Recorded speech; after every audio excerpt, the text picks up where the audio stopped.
Hello, नमस्कार।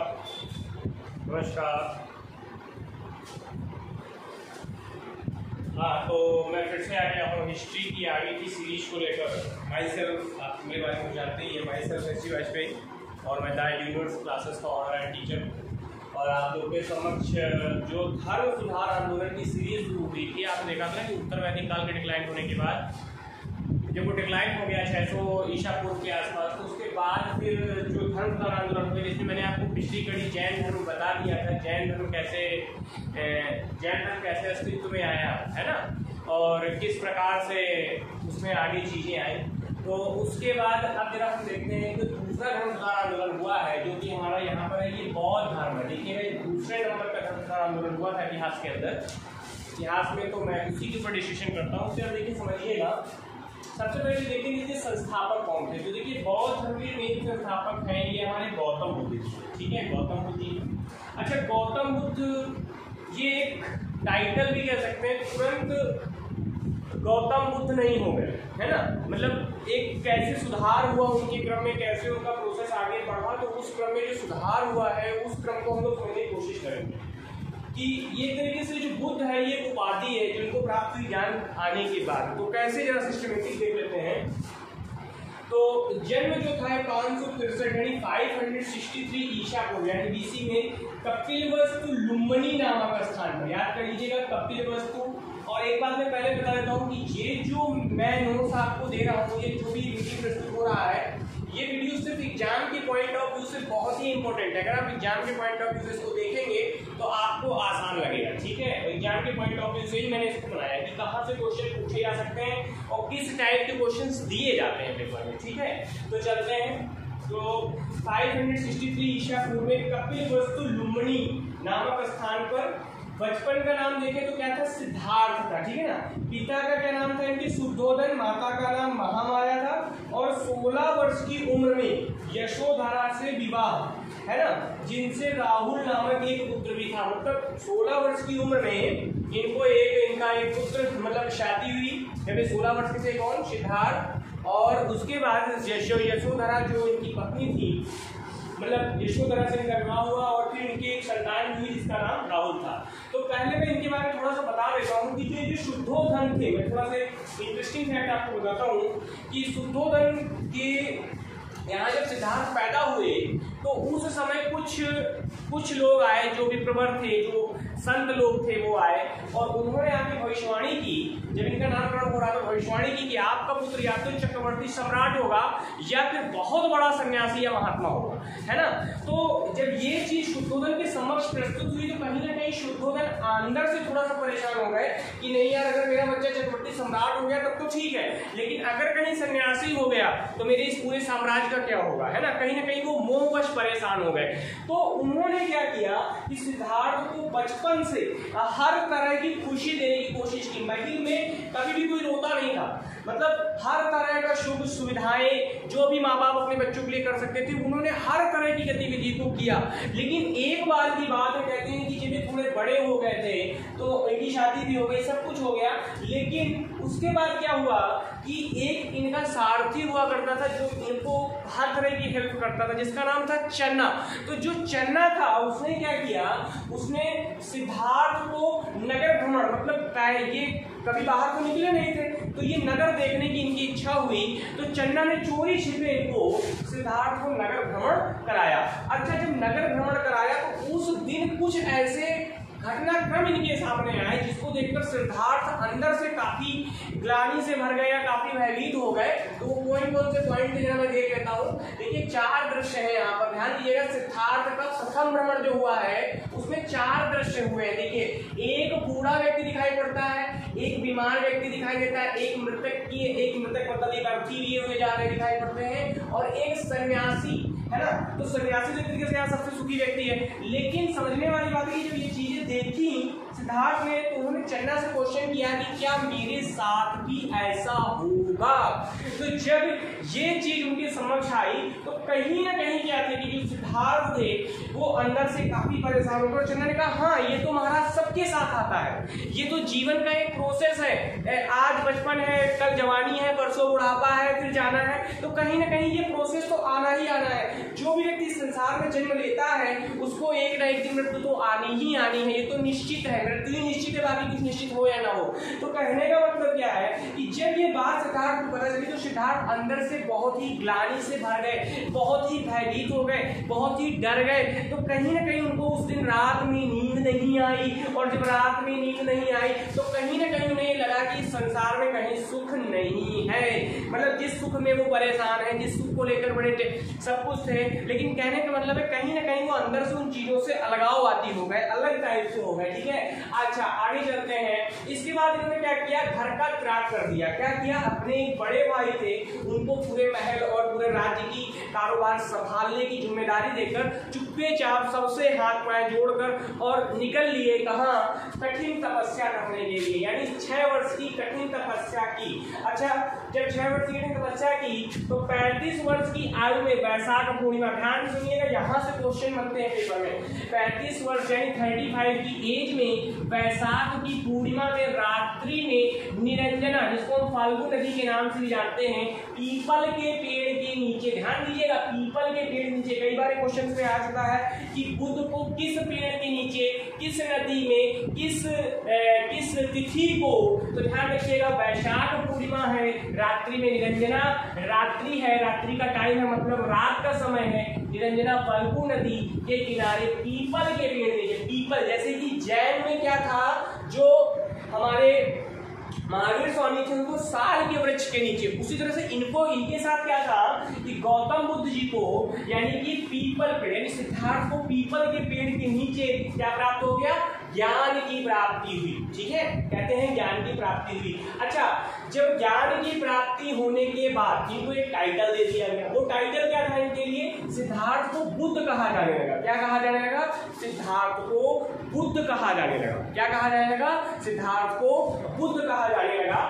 अच्छा, ज्ञान प्राप्ति का स्थान बोध गया बिहार कहलाया। देखिए, ये जो ज्ञान, इनको जो पीपल का पेड़ था, जिस पेड़ के जो ज्ञान प्राप्त हुआ था वो तो स्थान था बोध गया, और ये बिहार में है। अच्छा, एक बात और इंटरेस्टिंग फैक्ट बता देता हूँ कि बहुत सारे सैलानी, यानी बहुत सारे जो बाहर से सैलानी यानी कि जो पर्यटन है, वो बहुत ज्यादा जो लोग हैं लाखों की संख्या में हर साल भारत घूमने आते हैं, इस स्थान पे जाते हैं क्योंकि ये उनका बहुत पवित्र स्थान माना जाता है। ठीक है, तो पर्यटन की दृष्टि से भी बिहार जो है वो बिहार में क्या है, बौद्ध गया कि बिहार में बहुत कुछ है, नालंदा विश्वविद्यालय है, और ज्यादा से ज्यादा IAS BCS भी वहीं से निकलते हैं, ये भी आप ध्यान रखिएगा।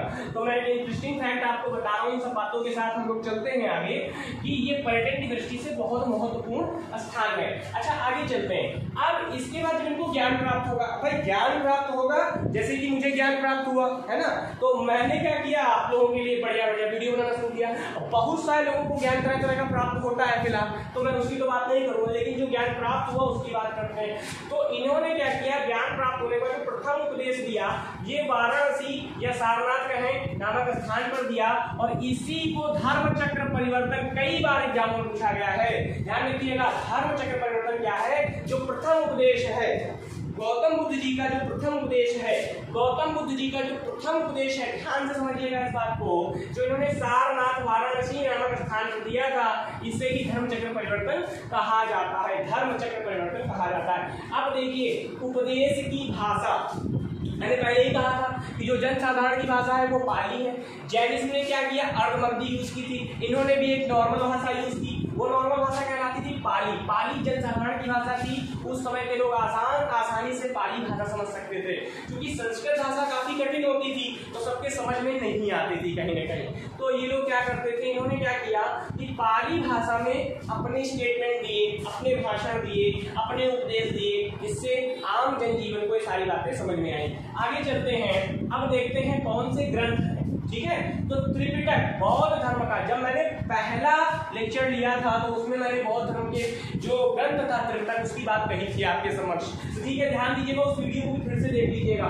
त्रिपिटक किस भाषा में है? पाली भाषा में है। किस चीज की जानकारी मिलती है? बौद्धिज्म, यानी बौद्ध के लोगों के बारे में, बौद्धिज्म यानी कि बौद्ध धर्म के बारे में विस्तृत जानकारी अगर आपको चाहिए हो तो आप त्रिपिटक पढ़िए, ठीक है, आपको त्रिपिटक पढ़ना चाहिए। अच्छा, अब इसमें त्रिरत्न हुए। त्रिरत्न कौन कौन से थे? बुद्ध, धम्म एवं संघ। बुद्धम धम्मम शरणम गच्छामि, आपने सुना होगा, बुद्धम धम्मम शरणम गच्छामि, यानी बुद्ध की शरण में चलो। तो कहने का मतलब क्या है? बुद्धम धम्मम शरणम, ये उसी का पर्याय है। आगे चलते हैं।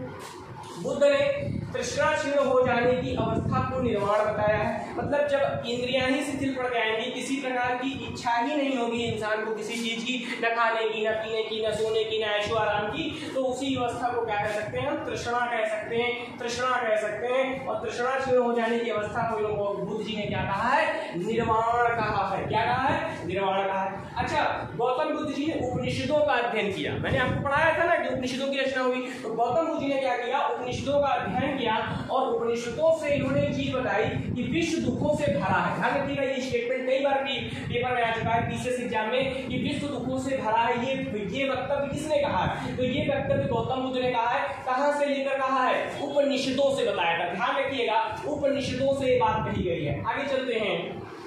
गौतम बुद्ध के बाद जिनका जो संप्रदाय था, यानी कि जो बौद्ध धर्म था, वो 3 प्रमुख पंथों में बट गया। एक हो गए हीनयान, एक हो गए महायान, एक हो गए व्रजयान। ध्यान से समझ लीजिए, फिर से रिपीट कर देता हूं। एक हो गए हीनयान, एक हो गए महायान, एक हो गए व्रजयान। आगे चलते हैं। अच्छा, त्रिपिटक भी 3 पार्टों में, त्रिपिटक जो है वो भी 3 पार्टों में है। तो 3 पार्ट कौन कौन से देख लेते हैं। तो पहला पार्ट इसका कहलाता है विनय पिटक। विनय पिटक में नियम और कानून है जो बुद्ध ने फैलाए। मतलब बुद्ध ने ये बताया कि किस तरह के नियम कानूनों के तहत अगर आप अपने जीवन को जिएंगे तो आप अच्छा जीवन जी पाएंगे, ठीक है। इसके बाद दूसरे नंबर पर आ जाता है, तो ये है सुध पिटक। सुध पिटक में स्वयं बुद्ध के द्वारा दिया गया भाषण है। मतलब जो भी उन्होंने स्पीच दी है, जो भी उन्होंने लेक्चर दिए हैं, लोगों को अच्छी बातें बताई हैं, जितनी भी तरह की चीजें बताई हैं, वो स्वयं सुध पिटक के अंदर वर्णित है। मतलब बुद्ध के द्वारा दिया गया भाषण अगर आपको देखना है तो आपको सुध पिटक पढ़ना पड़ेगा। और अगर आपको नियम और कानून जो कि बुद्ध ने फैलाए थे वो समझना है तो आपको विनय पिटक पढ़ना पड़ेगा, ठीक है। अच्छा, आगे चलते हैं। अब देखिए, अभिधम्म पिटक लास्ट है। तीसरे नंबर पर कौन सा है? अभिधम्म पिटक है। तो बौद्ध दर्शन पर प्रकाश डालता है। ध्यान रखना, अभिधम्म पिटक जो है ये बौद्ध दर्शन पर, मतलब बौद्ध धर्म किस तरह का है, बौद्ध संप्रदाय किस तरह की है, क्या क्या एक्टिविटीज होती हैं उसके अंदर, सारी चीजों पर जो वर्णन किया गया है वो दर्शन की बात अगर आपको समझनी है तो अभिधम्म पिटक आपको पढ़ना पड़ेगा। अच्छा, एक इंटरेस्टिंग फैक्ट मैं आपको और बता देता हूँ। यहाँ पर जो जातक कथाएं हैं, ध्यान से देखिए, जातक कथाएं हैं ये बुद्ध के पूर्व जन्म की कहानियों का वर्णन करती हैं। अगर आप कभी भी जातक कथाएं पढ़ेंगे, आपने देखा होगा बचपन में अगर आप कुछ किताबें पढ़ोगे वहां पे जातक कथाएं करके स्टोरी हिंदी में रहती थी। तो वो जो जातक कथाएं हैं वो किससे बिलोंग करते संबंधित है? वो बुद्ध के पुनर्जन्म की कहानियों का कथन है, स्टेटमेंट है या उनकी कहानियां हैं। आगे चलते हैं। बुद्ध का महापरिनिर्वाण, ठीक है, बुद्ध का महापरिनिर्वाण, इसको भी हम लोग समझने की कोशिश करेंगे।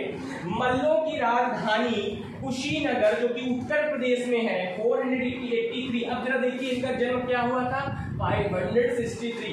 मृत्यु कब हुई है? 483। माइनस कर दीजिए, माइनस कर दीजिए, कितना आ जाएगा?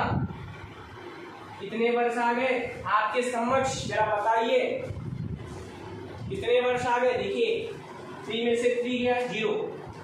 इसके बाद यहाँ पे 16 कैरी चाहिए क्योंकि 6 स्मॉल है, तो यहाँ पे कैरी, तो 16 में से 8 कितना बचा? 8। यहाँ पे क्या हुआ? 4 से 4 कट गया। कितने साल की एज ये है? 80 साल। तो इस तरीके से आप एज भी काउंट कर सकते हो, याद कर सकते हैं। तो 483 ईसा पूर्व यानी 80 वर्ष की अवस्था में है ना, मतलब बुद्ध का जो महापरिनिर्वाण यानी कि जो निर्वाण प्राप्ति हुई वो कब हुई है, यानी कि जिसको मृत्यु कह सकते हैं, महापरिनिर्वाण जिसको कहा जाता है, ये मल्लों की राजधानी कुशीनगर उत्तर प्रदेश, याद रखिएगा कुशीनगर उत्तर प्रदेश, कुशीनगर उत्तर प्रदेश, ठीक है। और कब हुआ है, सन कौन सा है, 483 ईसा पूर्व, 80 वर्ष की अवस्था में। अच्छा आगे चलते हैं, जो इनके संप्रदाय बटे थे वो इनको किस तरह से इनकी पूजा पाठ करते थे, क्या मानते थे। तो जो हीनयान थे, ये बुद्ध को ईश्वर नहीं मानते थे, महापुरुष मानते थे। ध्यान समझ लीजिएगा, वो ईश्वर नहीं मानते थे, बुद्ध को ईश्वर नहीं मानते थे, क्या मानते थे, महापुरुष मानते थे। अच्छा अगले पॉइंट में चलते हैं, महायान। तो महायान जो हुआ संप्रदाय, वो बुद्ध को देवता मानकर पूछता था, क्या मानता था, वो बुद्ध को देवता मान लिया करता था। अच्छा कुछ इंटरेस्टिंग फैक्ट और बता देता हूँ। अब फैक्ट नंबर 1 देखते हैं, देखिए मैं इधर लिख देता हूँ फैक्ट, इस पे क्वेश्चन कई बार बन जाते हैं एग्जाम में। ईश्वर में विश्वास नहीं, बौद्ध धर्म जो था उसका ईश्वर में किसी तरह का विश्वास नहीं था, वो ईश्वर को नहीं मानता था। आत्मा की परिकल्पना भी नहीं है, मतलब वो ये भी नहीं कहते कि आत्मा होती है ना, तो वो आत्मा की परिकल्पना को भी नहीं मानते। लेकिन एक सबसे बड़ी चीज ये इन्फेक्टेड करने वाली है दिमाग में कि पुनर्जन्म की मान्यता दी गई। पुनर्जन्म को वो मानते थे कि व्यक्ति का पुनर्जन्म होता है। तो ये 3 फैक्ट जैसे पिछले वाले में जैन में थे, वैसे ही यहाँ पर भी इंटरेस्टिंग फैक्ट है, ठीक है। तो ये चीज मैं आपको आज अच्छे से बता दिया है। इस तरीके से आपको मैंने ये 2 अपने वीडियो के माध्यम से आपको जैन धर्म और बौद्ध धर्म कंप्लीट करा दिया है। तो अगर मेरे द्वारा दी गई जानकारी आपको समझ में आई हो तो इसको ज़्यादा से ज़्यादा लोगों तक शेयर करें। और बहुत सारे क्वेश्चन इस छोटे से चार्ट से बन जाते हैं, तो इस चार्ट का अध्ययन करें। अगर आप किसी कॉम्पिटिशन एग्जाम की तैयारी कर रहे हैं तो इसका अध्ययन करके जाएं, आपको क्वेश्चन जरूर मिलेंगे। ये मेरा विश्वास ही नहीं है, मेरा तजुर्बा भी है 2-4-5 सालों का इसके अंदर का, ठीक है। तो ठीक है, तो फिर मिलेंगे, टिल देन बाय बाय।